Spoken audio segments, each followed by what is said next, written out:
How you doing, YouTube? Matt with Massive Beer Reviews back with hopefully some good motherfucking beer in the form of Calusa Brewing's Ignorant Clod, bourbon barrel aged barley wine with coffee, son. You don't see that every day of the week. First things first, shout outs to my man Ralph.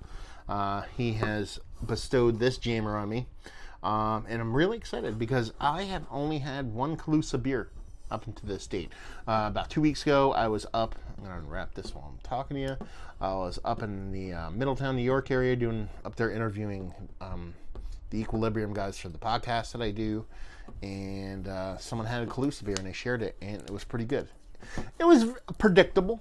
It was the Florida super thick stout thing.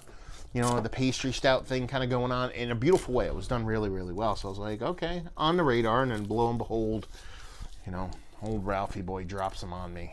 So thank you very much, brother. As far as what else it says in this behemoth, it says Calusa Brewing, Sarasota, Florida. Ignorant Clod, barley wine style with coffee. 11% alcohol by volume.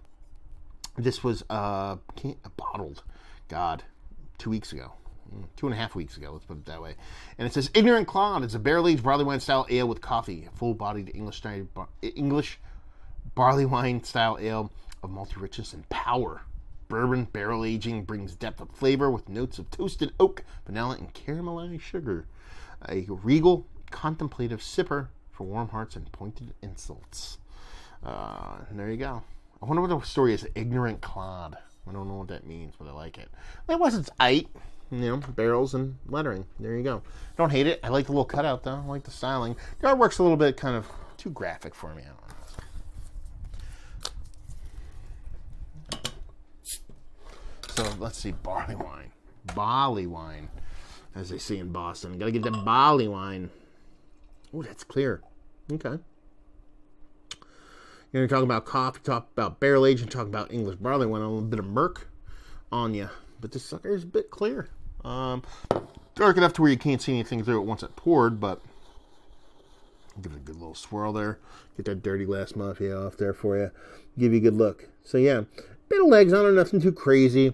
Nice creamy top to her, a bit lighter than you'd expect from a barley wine, let alone a coffee-laden barley wine.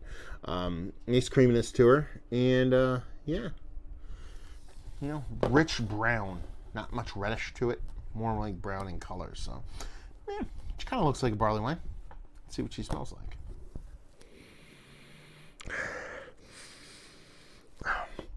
Burnt brown sugar. That's the big one I'm getting in here. Burnt brown sugar, molasses, all kinds of sugary variants. Coffee, very small. Just a tinge. If you told me this is non-coffee and just you're getting that coffee from a roast malt, it'd be like, okay. So I'm not getting a ton of coffee in the nose. Just that sweetness, no bourbon. I'm getting much barrel char. It smells lighter than I expected. You know, big barley wine, 11% coffee and barrels and stuff. I expected big, rich, meaty kind of charriness and this, that, and the other thing. Just kind of getting a nice burnt brown sugary note, a little bit of molasses, and just a touch of that coffee, and that'd be that. Done and done. So, let's see what she tastes like. Cheers.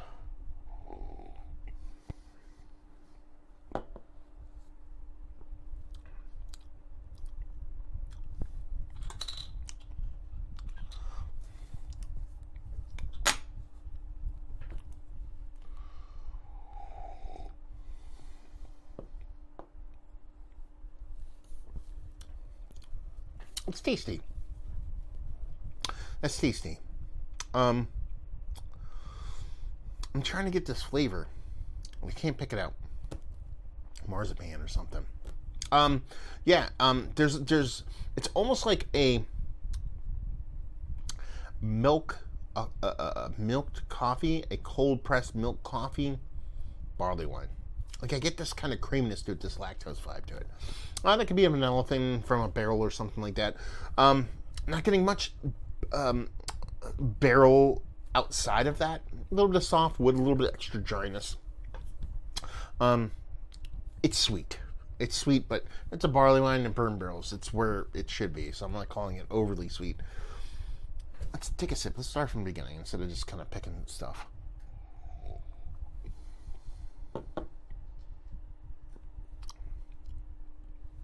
It's weird because it's not a big beer in taste and in flavor and even in heat, but you know it is. You get a little bit of this kind of rosy glow, warmth in the cheeks when you drink it, so you know it has a bit of oomph to her. She comes off a little bit thin for barley wine. It's not thin beer, but a little bit thinner than where I like her to be, especially 11% English barley wine. And get rich. You get that burnt brown sugar thing. You definitely get that molasses thing going on. You get that kind of confectionery sweetness, marzipan-y thing kind of going on in there for me. The bourbon, not really. If anything, it'd be more of a whiskey. I'm not getting much kind of like rich red cherry or anything out of it. Just a little bit of kind of sweet, kind of non-alcoholic kind of bourbonness to it. Soft, drying in the taste, so you get a little bit of wood, but not much barrel char. It's tasty. I dig it.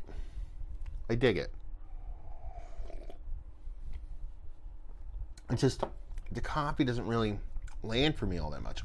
There's coffee in there. You get it. But it's coming off as a uber cold pressed, uber milk laden kind of creamed coffee as opposed to just like a black charred coffee. So it lacks a little bit of abrasiveness. It lacks a little bit of astringency. I think would have made this beer better. I think it would have balanced it off a little bit better. I need a little bit. I need a deep, rich barrel char to it. I need those roasted malts to have a better bittering to it. I need that coffee to have a little bit of bittering to it to balance off all the sweetness here. Again, it's not that sweet to where it's bothering me. But if those were there, I think it would be a little bit of kind of balance for me that would make it that much bigger of a beer and add a bit of back and forth. That would just make it kind of sing a bit more rather than being kind of singular in one note. It's a lot of weaving of sweetness as opposed to a kind of a balance of other flavors. Nice, tasty, well made. Is it going to age well? I don't know. I mean, the coffee will probably drop off. This could be a hit or miss kind of beer with aging, but it's tasty. I had very high hopes going in this with little preconceived notions because of the Calusa beer that I had before this, and that one kind of blew my titties off. But tasty nonetheless. I tend to be a little bit more kind of, tougher on barley wines, I guess, just because I know them so well. But it's a tasty beer, interesting beer. I just wish there was a little bit kind of more balance with some bittering and things like that to kind of make the beer just be a little bit more funner, for lack of better terms. Yeah, it's not a bad beer by any means. It will be drank. Let's say you about that. But just wanted something a little bit more to her. A little bit more, what's the word I've been using? Chutzpah. Something a little bit more, in a good sense. So let's talk about it. It's one of the better barrel-aged barley wines that I've had as of late. On the edge, outside looking in kind of stuff. Definitely one of the better ones in as a whole, if you were going to combine it as whatever. But it's definitely not in the upper echelon of barley wines that I've had as of late. Value and availability, I don't know. Who gets to Sarasota that often? It's spring training, so a lot of people are going to be down there now, or it's going to be there soon. But Florida people, if you know what's what when it comes to this beer, let us know. I'm sure Ralph will, and leave you with, if you like what, will you like this beer? If you like barley wines, honestly, it's still a tasty beer. It's nice. It just I like my barley wines to be English. When they're English, I want them to be really English. This one lacks a little bit, like I said, balance from the bittering end of things with how sweet it was. But also, I think there needs to be a little bit more to it. I think barley wines tend to be the hardest ones to pull off. You almost need to be like a Scotch. What do they call a person who makes Scotch? A Scotch foreman? I don't know what the hell they call them. Steward? I don't know. You need to be an old dude. You need to kind of just have a weathered way about you in order to really pull off an English barley wine. And a new brewery doing that, it's kind of a hard task. It's nice. It's tasty. Let's put it this way.